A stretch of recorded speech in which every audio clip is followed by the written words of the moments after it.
All right. We're good to go. Yeah, man. Wicked. Okay, right. We're recording. Sitting opposite me today via the means of Zoom, Tommy Lee. Hey, man. Hey, what's going on? Oh, not a lot this year. Not a lot, man. It's. I mean, it looks well sunny where you are. I'm assuming you're in England somewhere. Yeah. Just about 15 minutes outside of London, in a place called Essex, and yeah, Cool.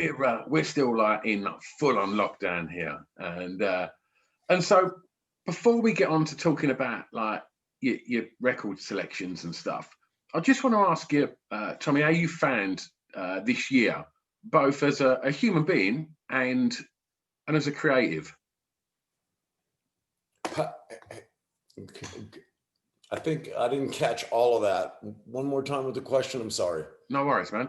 I just want to ask how you found this year as both a human being and as a creative. Got it.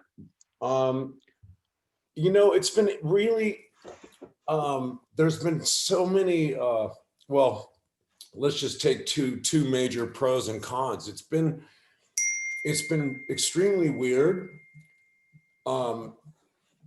but it's been also such a blessing too. It's this weird double-edged sword where,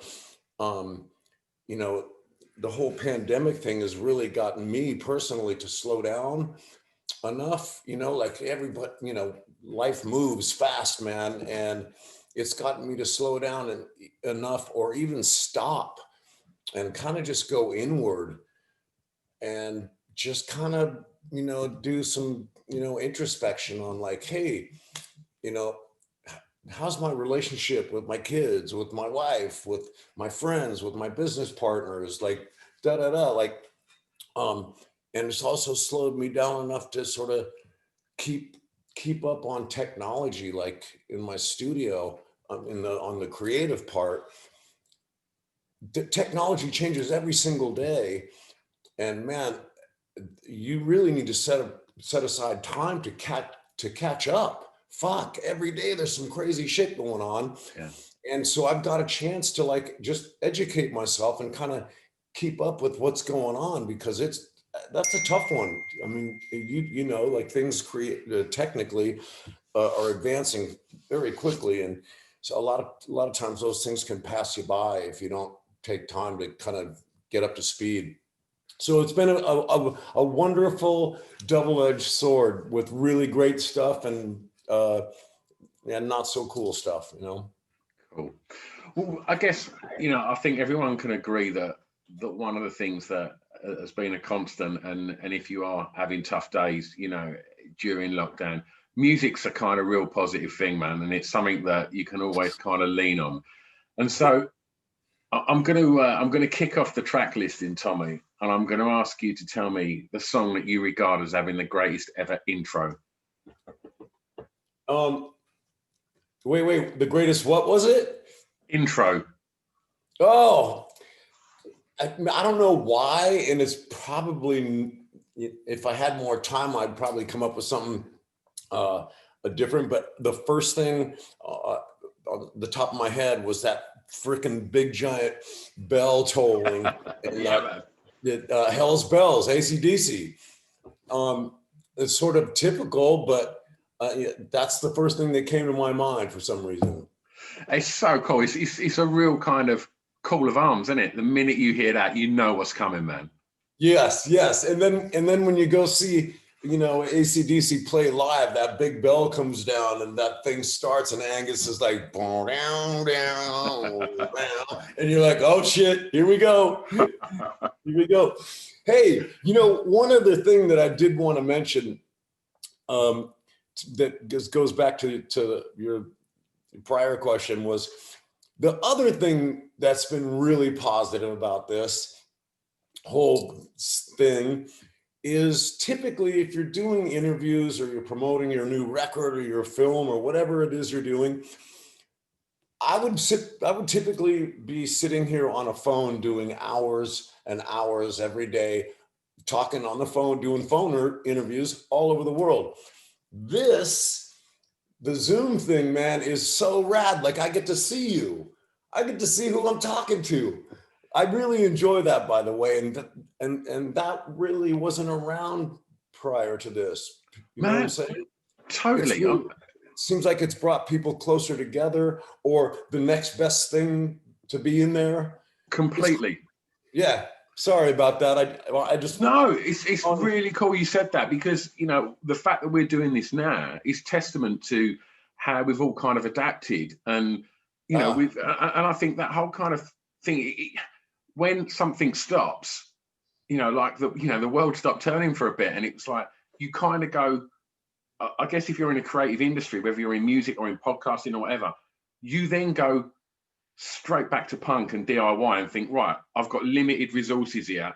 I need to reassess this and start again. And Tommy, you know, for the first year, all of my podcasts were done in my little studio in London. And it's like, you know, the chances of me going, right, okay, so I need to be able to get Tommy Lee in my studio in London. That's not easy, man. And it's like, and then, but we can sit and chat and do that over Zoom, just it's really insane. easy. So I do totally agree, man. It's been a real game changer as a podcaster as well. It's opened up the whole kind of, you know, array of guests that I can reach out to now. It's not restricted to London. Pretty much anything's possible, right? Yeah. I love that. And I think that's so cool. Man, what a welcome, cool change, you know? Because this is way better than doing a silly phone interview. Way better. And I think when we come out of this pandemic, I think it's kind of reshaped everything now. I think this will still be so important. Like, so many people don't need to go to an office to work now. Everyone's realized you can just do this. Yes, I love it, man. Yeah. Well, yay, pandemic. No, I'm just kidding. Well, I want to ask you something about intros in records and how you approach making records. And you know, if we go back to the early days of your career, and the way that people listen to music then is way different to how people listen to records now. Woo. And I'm just interested in what have you taken on board, like, over the years of making records, that with the new record, you know, is it appears that we live in a world now where music's, I won't say disposable, but it moves very fast. You know, if you're on Spotify, there will constantly be something on the side of the screen saying you might like this, constant distractions. And it feels now that music's kind of, there's no fat on the bone anymore. It's like, it's got to be really sharp, quick, pull you in. And are these things that you've kind of, you know, worked with, and you know, you mentioned about technology changing, you know, have you like moved and kind of changed the way that you approach songwriting and making music now? You know, it hasn't. I hear you, and I agree with you. It's almost like there's this just. I mean, I'm a freaking musician, and I have a hard time keeping up. So imagine just a fan of music. Yeah. You know, and whoa, it's insane. The amount, and to me, it's static. It's a lot. It's just an overwhelming amount of information. But to answer your question, has it changed the way I approach things or write or produce? But it hasn't, because I've always been pretty hyper and kind of ADD myself. So I love good music. So I've always tried to make things the best I can make them, you know. I mean, if you're pressing fast forward, you know, 20 seconds into a song, you've lost them. And so for me, when I make music, I got to keep my own attention and keep me, you know, rocking out to the shit or dancing around the room or whatever that may be. Yeah. So I try to get to the point quickly too. But you know, that the newer generation is definitely, you know, if you don't hit them in a few, man, you got a few seconds or they're on to the next shit. Yeah. Yeah. It's kind of scary, but I have a little bit of that in me. So, yeah. So I just write, man. And when it's good, you know, it's good, right? Totally, man. Totally. Well, I'm going to, for the next track, Tommy, I'm going to take you back and ask you the first song you remember hearing that had an emotional impact on you. Emotional. Oh, you know, it's one of the, I guess emotional can be happy, sad, right? Like all that. But for some reason, the first thing that comes up was I just remember jumping around the room going, oh my God, this is amazing. And then, like, I was a little kid, like this, I had heard, there was the Jackson 5, ABC. ABC. I like, what a fucking happy, catchy as hell, cool tune. That one just kind of, that one sent me flying around the room pretty happy. That's one that stands out for some reason as, coming on going like, oh my God, what is this? Oh, whoa. And so at that point, like, growing up, was there records on at home a lot? Records on, but my mother's full-blown Greek, so there would be Greek music playing, or my father's full-blown American would be playing country music. So for me, that's kind of what I heard growing up, other than my best friend down the street, his older brother had the fucking killer record collection. We were listening to Zeppelin, Black Sabbath. Like, that's where I got turned on to my music. I mean, we weren't rocking the internet and like searching through people's playlists and shit. Yeah. We were going down and hijacking his records. And so that's where I got it. I definitely didn't get it from home. Yeah. Okay. Yeah. Well, I'm going to ask you for track 3. The song that reminds you of your time at school, please, Tommy. The song that reminds me of what? Your time at school. At school? Mm-hmm. What reminds you of school? What tune? For some reason, it's the Rolling Stones, the Some Girls record, as a matter of fact, because I have super fond memories. I was a freshman in high school, and these cute girls, they had a car. They were juniors or seniors in school. So, and they offered to they would pick me up every day from my home and drive me to school. And I'd be sitting in the car, and that's what they were playing. And I was like, wow, this is cool. Like Beast of Burden and what was some more off that record? There's Start me up on that. Start me up, yeah. Start me up. So that was my those are some pretty fond memories. Every day they'd be playing stuff, and another place where I'd get turned on to more music. And so yeah, the girls in the car just cranking Rolling Stones on the way to school. It's pretty cool. Nice. Yeah. How did you find school? Did you enjoy it? I did. I enjoyed parts of it. I would literally go to my favorite 2 classes. I would go to music, and what was it called? It was like a graphic arts and crafts or whatever shit. We would print up, make T-shirts and shit like that. And then I would go to my favorite 2 classes, split. I'd go home because my parents would work during the day. I'd go home, I'd practice my drums, and then I'd leave like right before 3 o'clock.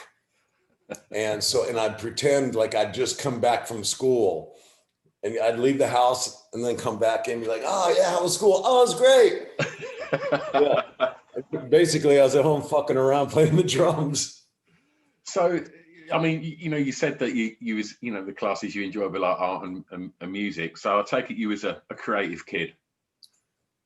Yeah, I always, music is just in my DNA, man. Whether I was playing drums or banging on the piano or a guitar. That's all I did. That's all I cared about. That's all. It was just like, that's the only thing I cared about. I mean, obviously, like I'm fully aware of Tommy Lee, the rock star, but at that early age at school, you know, going home and learning to play the drums, you know, and you know, enjoying music and art and that at school. Was you a confident kid? Um, I wonder if confidence is the right word. I guess confident because I knew what I wanted, and you know, no wasn't an option for me. I would just wouldn't ever accept that. Um, So so I guess you there's, was very driven.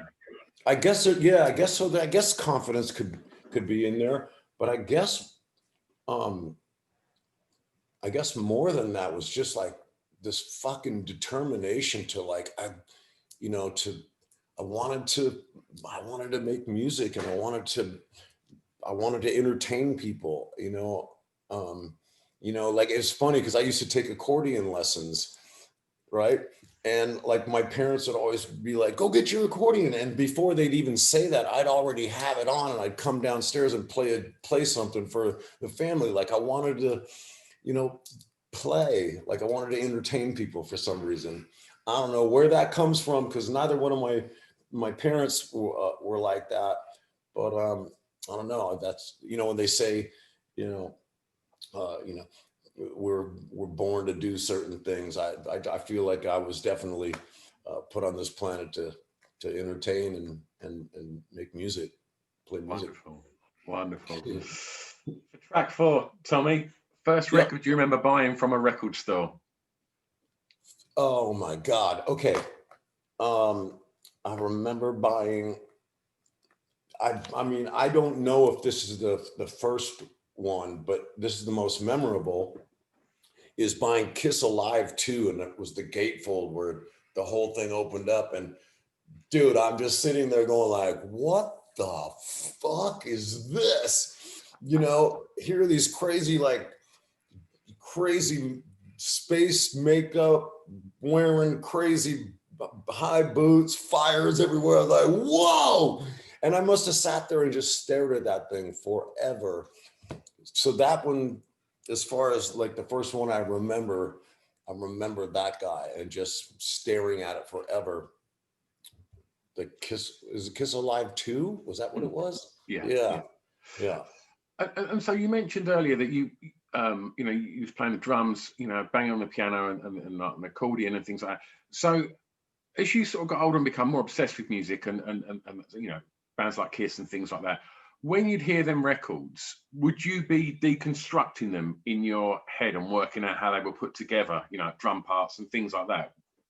I guess somewhat, because that's how I never really took drum lessons. I would sit there with headphones on, and I would learn it, I would emulate it, and then do it my own way.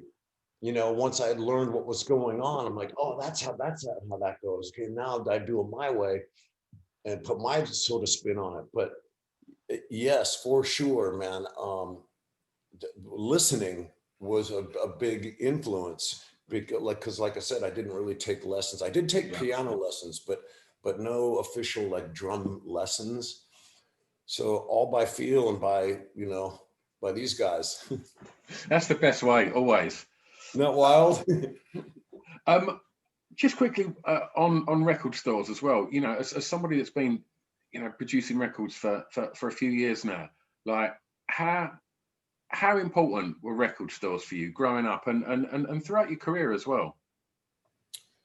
um, it, now you know, that's a pretty loaded question. Yeah, I mean, they were like, that was everything. You know, you go stand in line waiting for that record to come out that you knew was coming out.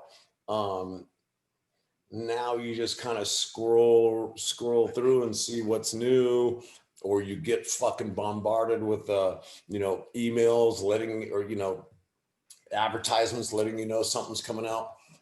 That was a really cool experience, man, because you'd go in there and you just like flick through stuff, find new stuff. I mean, I guess you still do that online, but there's something about being in the record store, flicking through the racks, and something is bumping, like whoever the employees got some record on, and it's got whatever record was on in the store, the cover was sitting up, so you'd be like, oh, this is cool, what's this?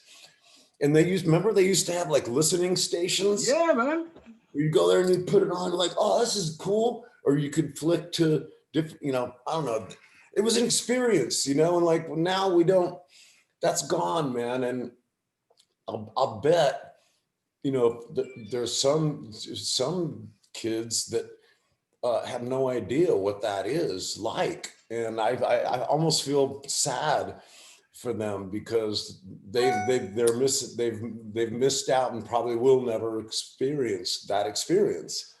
Totally. And it was a journey, going to the record store, queuing up, getting your record. And one of the things that you touched on earlier, and then, I totally understand that music moves on, and how do people listen to their music now? There's pros and cons to both of that. But this generation will never get that joy that you got opening that gatefold of Kiss and studying that artwork. No, because the artwork is the thing that I think gets lost now a little bit. You don't get to devour that sleeve, pull it out, read all the kind of sleeve notes, read everything. Do you know what I mean? Yeah, and touching it, right? And you're like, oh man, that's the guy who is the engineer. He's the guy who made it sound badass. Oh, I didn't know so-and-so played piano on this part. Or you'd sit there and read, or you'd see who the band's manager or the tour manager, like, I don't know, you just read all this information that was the only way you got it.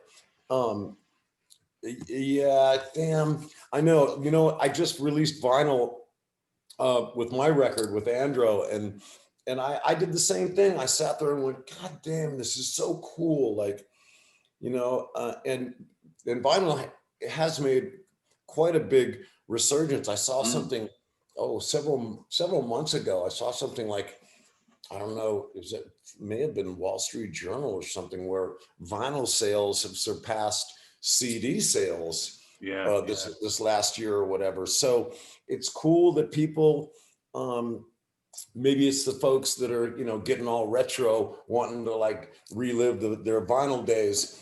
But then again, maybe there's some young people out there that are like, whoa, this is fucking rad.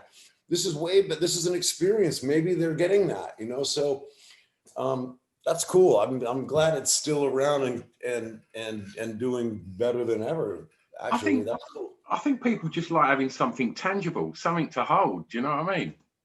Absolutely. I believe you 100%, man.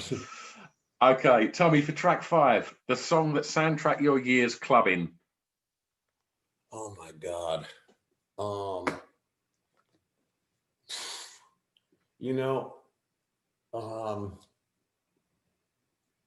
I mean, growing up, was you going to rock clubs, or was it just gigs? It was mostly gigs, but we would go to clubs too and party and watch other bands, and hang out with chicks and be all crazy and shit too. So there was plenty of that too. But yeah, I mean, at a young age, I was 17 when Motley started, so I kind of went straight to playing a lot and right into touring the world. So we didn't go out all the time, but we did.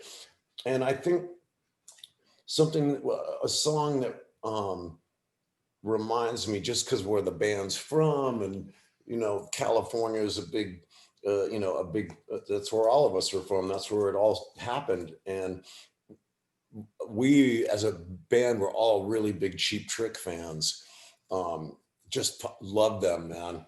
And so California, I think, California Man is that song reminds me of the clubbing and partying and carrying on days, because it was a combination of that and that music. It's that time, that era, that brings back a lot of cool memories. Cool. Well, I'm going to take you back home for track 6, Tommy, and I'm going to ask you for a favourite song from an artist from your home county. Oh, well, those guys were from Pasadena, which is, I grew up in a town called Covina, which is probably 10, 15 minutes from there. And that band was Van Halen. And I remember uh, hearing, all of a sudden hearing, I think the first thing I heard was Eruption. It was Eddie Van Halen. And this is crazy fucking noise. I was like, what is that? Is this a guitar? Like, I had never heard anything like that in my life. And I remember listening on the radio going, what is this? This is insane.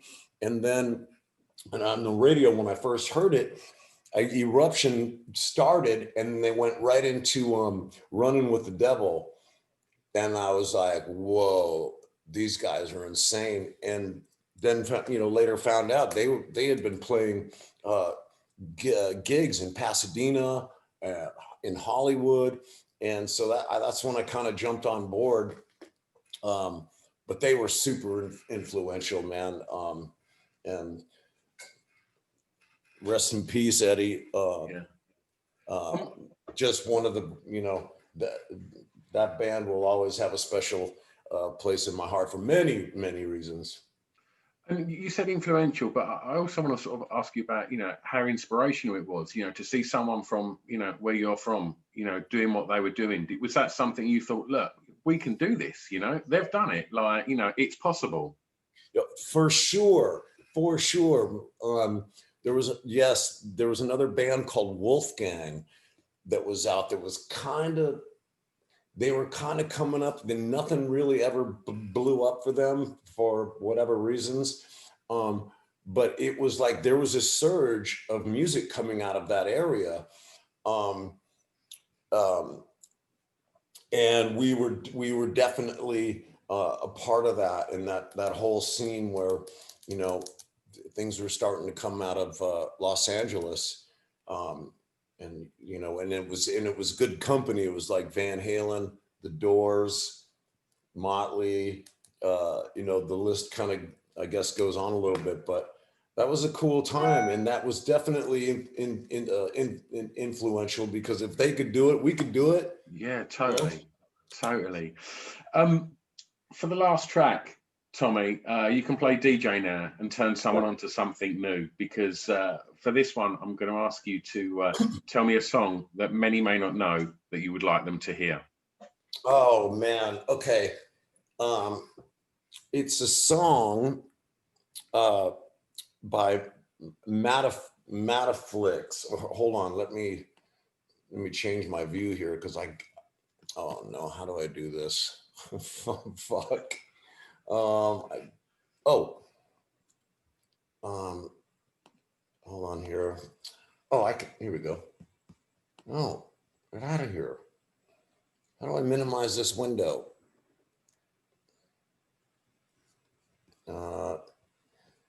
Anyway. Matafix, yeah?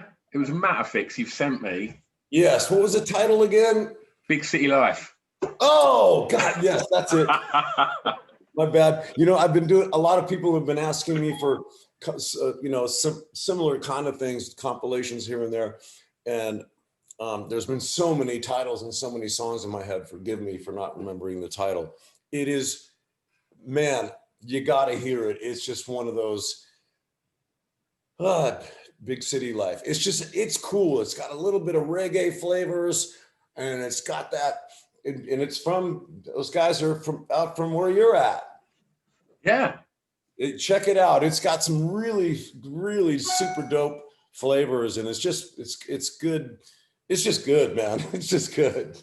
And I mean, it's very, very sort of like, sort of pretty angry, raw stuff, that, and it sounds, does sound quite London. And just looking at the artists that are on your new record, like, you've clearly still got a huge passion for new music. Yes, I do. And several artists are from the UK. One of them his name's Shoddy Horror. He's a rap battle champion. And I was like, I gotta work with this guy, man. He's He's insane. I'm sorry. Hello. Oh, okay. Thank you. My apologies. That's all right, man. Where the hell was I? UK battle rapper. Yes, yeah, Shoddy Horror. I'm so happy I got a chance to work with him. And there's another group called Playa, Plya, Julia, who has an incredible voice, who I've been following for a while. It's typically how I work when I write something and the song's starting to come together. I have like a little collaboration list that of people that I've admired their work, or somebody like, I gotta work with this person. So on my list, you know, as I'm working on something, I'll all of a sudden be like, so and so would just kill on this track, and then that's kind of how I operate. And then I'll reach out to the person and just send them the track, and we go back and forth, and boom, next thing you know, we're in the studio cutting it. Kind of fun. That's great, man. And what we do to accompany this podcast is we put a Spotify playlist together with all your song choices, and we'll put loads of tracks from the new album on so people can get to hear the record as well. And as we sort of find ourselves, you know, coming to the end of a very strange year, looking at 2021 as a time when hopefully, you know, everybody can get back out and hug their friends and go and get sweaty at gigs and just start to party again. And enjoy some freedom. What are you most looking forward to, Tommy, as you know, personally, and what have you got coming up that you're excited about professionally? Well, personally, and people ask a lot is, man, you know, as soon as it's cool and we're all able to go back to normal, if there is such a thing, was it ever normal? Is I want to be, I mean, Motley has a sold out stadium tour that was supposed to start right before the pandemic, you know, around the pandemic, and got moved till next June to next year. My hopes are, like you said earlier, when it does get back to normal, everyone always asks, what do you want to do? And I was like, I want to, there's nowhere I would rather be than sitting on my drums, feeling, can you imagine what the energy is going to be like when it's cool for everybody to get back together and just fucking lose their minds and enjoy, you know, a big concert or something. That's going to be priceless. And I'll probably never experience that again in my lifetime, where people have just been completely disconnected for a long time. And when it's okay to get back together and rage, I want to be there, because that is going to feel incredible. And then what you're going to give back is the exchange of energy is going to be fucking priceless, mate. And that's where I want to be. I want to be sitting right there just fucking going. And I want to be there too, brother. That sounds amazing. Tommy, it's been an absolute pleasure getting to chat records with you, man. Thank you so much for your time, mate. Likewise, buddy. That was so cool. Have a lovely day, man. You too, buddy. Take care. Take care, man. Bye-bye. Bye-bye.